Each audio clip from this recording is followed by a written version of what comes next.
Hello, hi, this is Sangeeta Mishra. Welcome to Aaradhya Institute. Aaradhya Institute में आप सभी का स्वागत है। तो फिर चलिए आज की क्लास हम लोग डिस्कस करते हैं।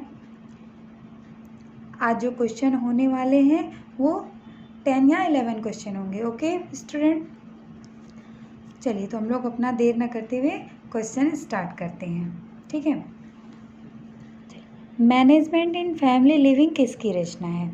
आप लोग क्वेश्चन का आंसर कमेंट में करिएगा ताकि आप लोग का भी तैयारी अच्छे से हो।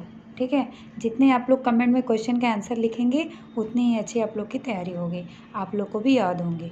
चलिए, मैनेजमेंट इन फैमिली लिविंग किसकी रचना है?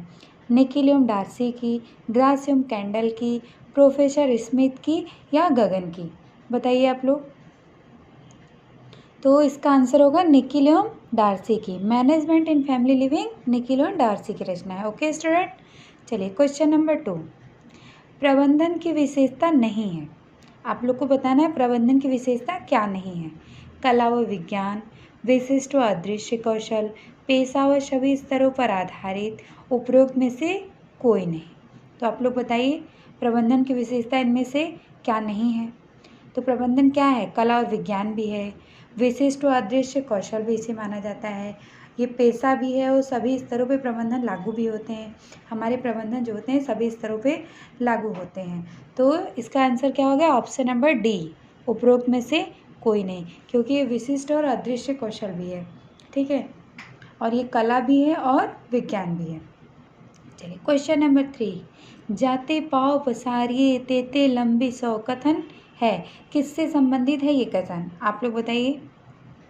जाते पाँव पसारिए तेते लंबी सौ, ये कथन किससे है? समय व्यवस्थापन से संबंधित है, बजट व्यवस्थापन से संबंधित है, कार्य व्यवस्थापन से संबंधित है या प्रबंध व्यवस्थापन से संबंधित है? तो बताइए। ये ऑप्शन नंबर, इसका ऑप्शन क्या होगा? बी, बजट व्यवस्थापन। क्योंकि जितने हमारे पास पैसे रहेंगे, जितनी सुविधाएं रहेंगी उतने ही हम करेंगे। ज़्यादा पैसे रहेंगे तो हम लोग ज़्यादा सुख सुविधा लेंगे और अगर कम पैसे हैं तो कम लेंगे। ओके, क्योंकि जितनी चादर हमारे पास रहेगी हम लोग उतने ही पैर पसारेंगे। ठीक है, तो ये बजट व्यवस्थापन से संबंधित है। क्वेश्चन नंबर 3 का आंसर क्या होगा? बी। क्वेश्चन नंबर 4 पे हम लोग आते हैं। दीर्घकालीन लक्ष्य नहीं है, बताइए। आप लोग को बताना है कि दीर्घकालीन लक्ष्य इसमें से कौन से नहीं है।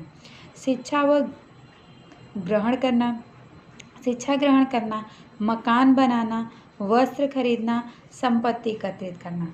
तो बताइए दीर्घकालीन लक्ष्य इनमें से क्या नहीं है? तो शिक्षा ग्रहण करना हमारा एक दीर्घकालीन लक्ष्य होता है। हम तुरंत तो जाते हैं और शिक्षा तो ग्रहण कर नहीं लेते हैं कि कंप्लीट हो जाता है हम लोग का, ये तो हम लोग का चलता रहता है।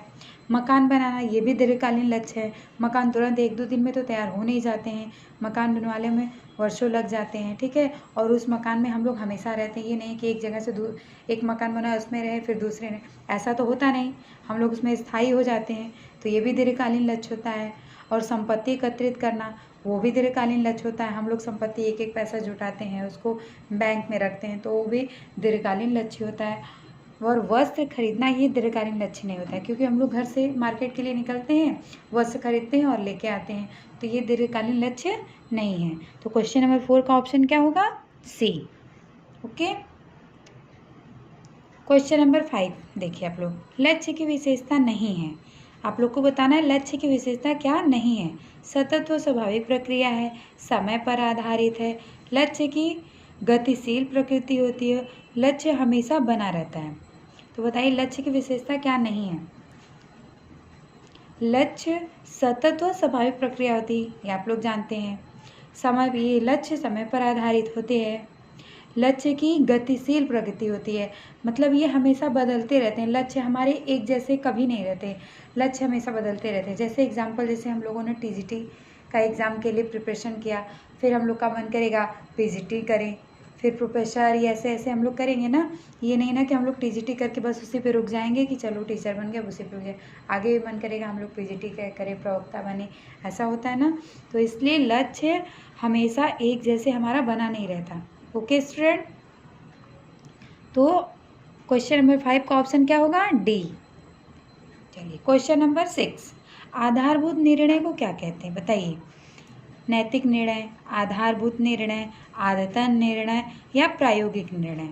तो आधारभूत निर्णय को क्या कहते हैं? आधारभूत निर्णय को आदतन निर्णय कहते हैं। ठीक है, आधारभूत निर्णय क्या कहते हैं? आदतन निर्णय कहते हैं। ओके स्टूडेंट, चलिए क्वेश्चन नंबर 7 देखिए। आवश्यकता के लिए किन 3 बातों का होना जरूरी है? बताइए आप लोग, आवश्यकता के लिए किन 3 बातों का होना जरूरी है? इच्छा का होना, उत्सुकता का होना, महत्व का होना, या फिर इच्छा, रुचि और महत्वाकांक्षा का होना, या इच्छा, धन, व्यय की तत्परता का होना, या फिर रुचि, ध्यान आकर्षण और इच्छा का होना। आवश्यकता, जो हमारी आवश्यकताएं होती हैं, जिसके लिए हम तत्पर रहते हैं, जिसको करने के लिए, तो बताइए आवश्यकता के लिए किन 3 बातों का होना जरूरी है? हमारे पास इच्छा होनी चाहिए, इच्छा के साथ साथ हमारे पास धन होना चाहिए, और धन को खर्च करने की तत्परता भी होनी चाहिए। इसी को कहते हैं आवश्यकता। ठीक है, हमारे पास इच्छा भी होनी चाहिए, धन भी होना चाहिए, व्यय की तत्परता। आप पता चले हमारे पास धन है, हमारी इच्छा ही नहीं है खर्च करने की, हाँ, तो इससे आवश्यकता की नहीं कहा जा सकता। तो आइए, इसका ऑप्शन आंसर क्या होगा? क्वेश्चन नंबर 7 का आंसर सी। महत्वपूर्ण निर्णय किसे कहते हैं? महत्वपूर्ण निर्णय किसे कहते हैं? नैतिक निर्णय, आधारभूत निर्णय, इनमें से कोई नहीं, ये दोनों। बताइए आप लोग, ये सब क्वेश्चन एग्जाम्स में आए हुए हैं। ठीक है, तो आप लोग अच्छे से तैयारी करिए और क्वेश्चन का आंसर देते रहिएगा। ठीक है, नैतिक निर्णय किसे कहते हैं? तो महत्वपूर्ण निर्णय किसे कहते हैं? नैतिक निर्णय और आधारभूत निर्णय, इन दोनों को महत्वपूर्ण निर्णय कहा जाता है। ठीक है, क्वेश्चन नंबर 9। पारिवारिक जीवन चक्र की सबसे लंबी समयावधि किस अवस्था को कहते हैं? बताइए, आप लोग से क्वेश्चन पूछ रहा है कि परिवार की जीवन चक्र की जो सबसे लंबी समयावधि होती है वो किस अवस्था को कहते हैं या किस काल को कहते हैं? बताइए आप लोग, स्थापना काल को कहते हैं, वृद्धि अवस्था को कहते हैं, सेवानिवृत्ति को कहते हैं, या फिर समायोजन को कहते हैं? स्थापना काल, सेवानिवृत्ति काल तो आप लोग जानते होंगे, जैसे हम लोग जॉब कर रहे हैं, जब रिटायरमेंट हो जाती है तो उसे सेवानिवृत्ति की काल कहा जाती है। हम लोग की सेवा समाप्त हो जाती है, फिर एक एज हो जाती है, हम लोग घर बैठ जाते हैं, उसे सेवानिवृत्ति काल कहा जाता है। इसका ऑप्शन, क्वेश्चन नंबर 9 का ऑप्शन होगा बी, वृद्धि अवस्था। वृद्धि अवस्था क्या कहते हैं? विस्तार की अवस्था, विस्तारित अवस्था भी कहते हैं।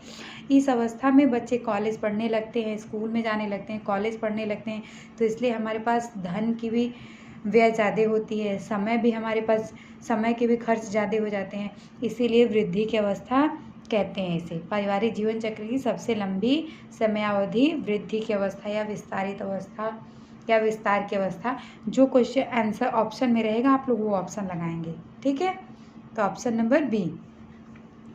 क्वेश्चन नंबर 10 पे आते हैं हम लोग। हानि रहित व हानिकारक आवश्यकताएं किसके अंतर्गत आती हैं? बताइए स्टूडेंट आप लोग, हानि रहित व हानिकारक आवश्यकताएं किसके अंतर्गत आते हैं? अनिवार्य आवश्यकता के अंतर्गत आते हैं, आरामदायक आवश्यकता के अंतर्गत आते हैं, विलासितापूर्ण आवश्यकता के अंतर्गत आते हैं, या प्रतिष्ठात्मक आवश्यकता के अंतर्गत आते हैं? बताइए आप लोग। तो जो हानि रहित व हानिकारक आवश्यकताएं होती हैं वो किसके अंतर्गत आती हैं? विलासितापूर्ण आवश्यकता के अंदर, क्योंकि हमारी आवश्यकताएं जो होती हैं वो 3 होती हैं। पहला तो अनिवार्य आवश्यकता होती है, फिर दूसरा आरामदायक आवश्यकता होती है, तीसरा होता है विलासितापूर्ण आवश्यकता।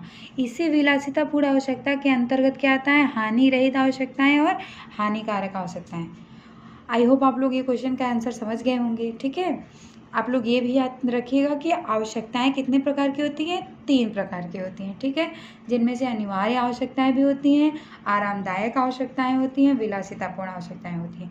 इसी विलासितापूर्ण आवश्यकताएं में ये हानि रहित व हानिकारक आवश्यकताएं आती हैं। तो आप लोग इस क्वेश्चन को नोट कर लीजिएगा, एक्स्ट्रा पॉइंट जो हम बताते जाएँ उसको आप लोग नोट्स करते जाइएगा ताकि आप लोग को याद रहें। क्वेश्चन नंबर 11, कला के कितने तत्व हैं? ये आप लोग का लास्ट क्वेश्चन है, बताइए इसके आंसर। ये तो इजी क्वेश्चन है, आप लोग बता सकते हैं। कला के कितने तत्व होते हैं?